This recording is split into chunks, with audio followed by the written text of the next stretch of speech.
Hi hello नमस्कार मंडळी, तुमचं खूप मनापासून स्वागत आहे माझ्या एका नवीन ब्लॉगमध्ये। तर आज आपण रोजच्याच पण अत्यंत गरजेच्या गोष्टीची वस्तूची काळजी कशी घ्यायची हे शिकणार आहोत। प्रत्येकाच्या घरात हा फ्रीज नावाचा किंवा फ्रीज ही वस्तू प्रत्येकाच्या घरात असते। तर व्हिडिओ शेवटपर्यंत नक्की बघा, तुम्हाला दिसलेच असेल की ती वस्तू कोणती आहे। तर सर्वांच्या घरात असतो असा तो म्हणजे फ्रीज। सिंगल असो डबल डोअर असो कसाही असला तरी त्याची आपण काळजी घेणं खूप गरजेचं आहे आणि त्याचीच आठवण करून देण्यासाठी मी हा व्हिडिओ बनवला आहे। याची काळजी घेण्यासाठी काही सोप्या टिप्स आणि ट्रिक्स मी तुम्हाला आज सांगणार आहे। तरी भाषण शांत चित्ताने ऐकून घ्यावे ही नम्र विनंती। चला तर टिप नंबर पहिली आहे, अनावश्यक गोष्टींनी जर आपण फ्रीज भरून ठेवला तर ते फ्रीजला लोड येण्याची शक्यता असते। म्हणजेच आपल्याला गरजेच्या वस्तू नसतात, काही पाण्याच्या बॉटल असतील, काही प्लास्टिकच्या वस्तू असतील, काही असेल तर अनावश्यक इतर पदार्थ असतील तर ते आपण त्यामध्ये भरून ठेवतो आणि फ्रीज इतका गच्च भरतो की म्हणजे दार उघडलं की कधी कधी सगळं फ्रीजमधनं खाली पडतं, इतका आपण तो फ्रीज भरून ठेवतो। तर असं करायचं नाही। फ्रीजमध्ये मोजक्याच वस्तू ठेवा, ज्या गरजेच्या आहेत, ज्या फ्रीजमध्ये ठेवता येतात आणि त्या परत वापरता येतात अशाच वस्तू आपण फ्रीजमध्ये ठेवल्या पाहिजेत। त्याच्यानंतर दुसरी टीप आहे, बरेच दिवस आपण फ्रीज साफ न करणे। म्हणजेच 15 दिवसातून 8 दिवसातून तुम्हाला जमेल तसं ते फ्रीज अधूनमधून साफ करत राहणं।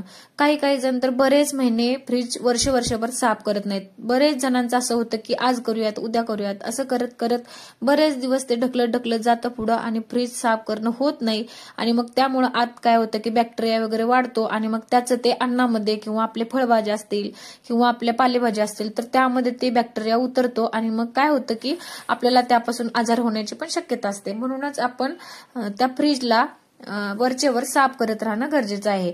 तर त्याच्यानंतर तिसरी टीप आहे, आपण जर फ्रीज ठेवतो ना तेव्हा भिंतीपासून थोड्या अंतरावर फ्रीज ठेवला पाहिजे। म्हणजे भिंत आणि फ्रीज यामध्ये थोडंसं अंतर राहिलं पाहिजे। म्हणजेच फ्रीजच्या पाठीमागे गॅस असतो आणि तो गॅस लीक होऊ नये किंवा त्या गॅसला हवा वगैरे लागावी किंवा इकडून तिकडे हवा पास व्हावी यासाठी आपण फ्रीज भिंतीपासून थोडा जास्त अंतरावर ठेवला पाहिजे।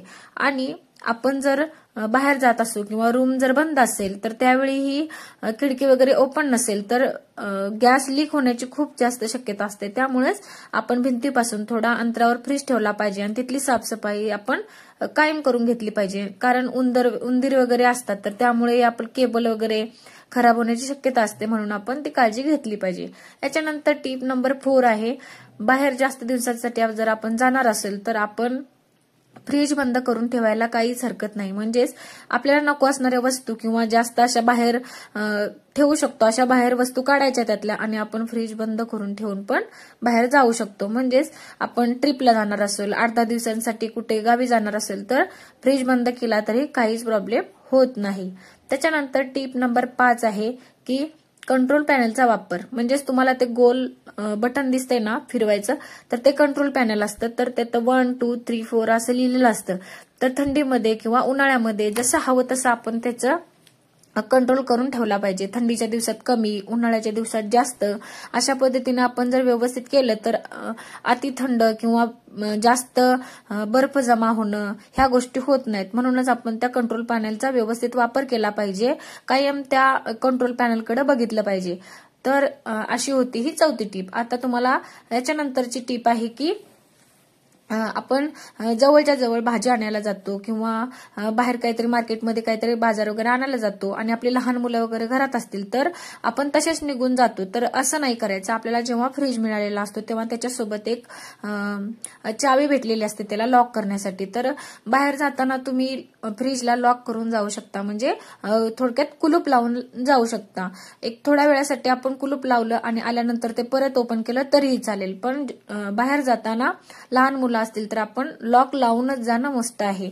चला त्याच्यानंतर टीप आहे की आपला फ्रीज जर जास्त जुना असेल, म्हणजे 10 वर्षांपेक्षा जास्त, 10-15 वर्षांपेक्षा जास्त जर आपला जुना असेल तर सर्व्हिसमॅन कडून किंवा मेकॅनिकल कडून ते आपण चेक करून घेतलं पाहिजे की आपला फ्रीज व्यवस्थित आहे का, एखादा पार्ट कुठला खराब झालाय का त्यातला, तर हे चेक केलं पाहिजे। कारण आपल्याला हे त्यातलं कळत नाही आणि आपण ह्या इलेक्ट्रिक वस्तू एकदा त्याची आपल्याला सवय झाली की त्या आपण इझी वापरतो आणि त्याची काळजी घेणं पूर्णपणे बंद करतो। म्हणूनच आपण एखाद्या मेकॅनिकल कडनं किंवा सर्व्हिसमॅन कडून त्याची सर्व्हिस घेऊन व्यवस्थित आपण चेक वगैरे करून घेतलं पाहिजे.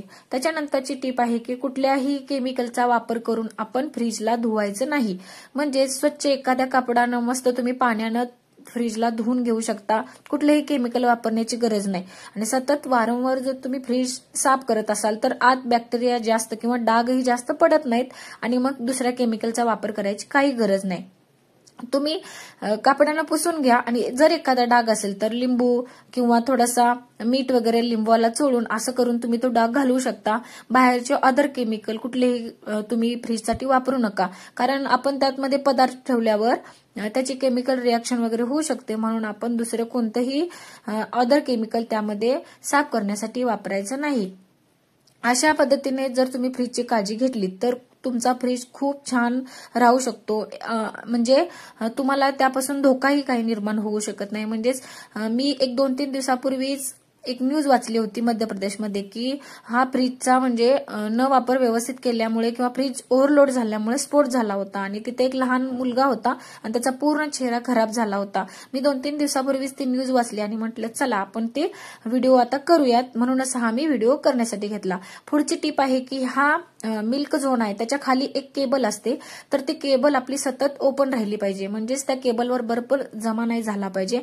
त्या केबलला सतत ओपन ठेवण्यासाठी आपण थोड्या दिवसातून फ्रीज थोडासा बंद केला पाहिजे. म्हणजे थंडीच्या दिवसात तरी तिथं बर्फ खूप साचतो आणि तो आपण फ्रीज बंद केला की तो बर्फ निघून जातो. बर्फाला दुसऱ्या कशाने फोडून तोडून असं काढायचं नाही. आपली केबल तुटण्याची किंवा कॉईल जाण्याची खूप शक्यता असते. त्यामुळे एक थोडा वेळ फ्रीज बंद ठेवा. कंट्रोल पॅनलचा कंट्रोल थोडासा 1 वरती किंवा अजून कमी थोडासा करा.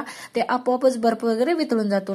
आणि आतल्या वस्तू ज्या असतात त्या असं बाहेर काढून धुतल्या तरी काही हरकत नाही. त्या धुवा, छान अशा सुकवा, पुसून वगैरे घ्या आणि मग परत आपण त्या फ्रीजमध्ये ठेवू शकतो. अशा पद्धतीने जर तुम्ही फ्रीजची काळजी घेतली तर तुमचा फ्रीज जास्त दिवस टिकतो, राहतो आणि तुम्हाला याच्यापासून काही धोका वगैरे होत नाही.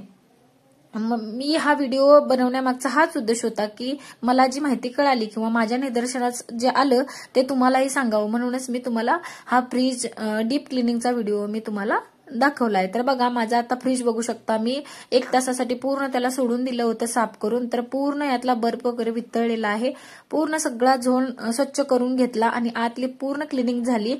ते एक थेंब असं पाणी पडतं ना, ते पूर्ण पाणी निथळून जाईपर्यंत आपण फ्रीजला असं सोडून द्यायचं आहे. बघू शकता तुम्ही केबल वगैरे सगळं ओपन झालेलं आहे.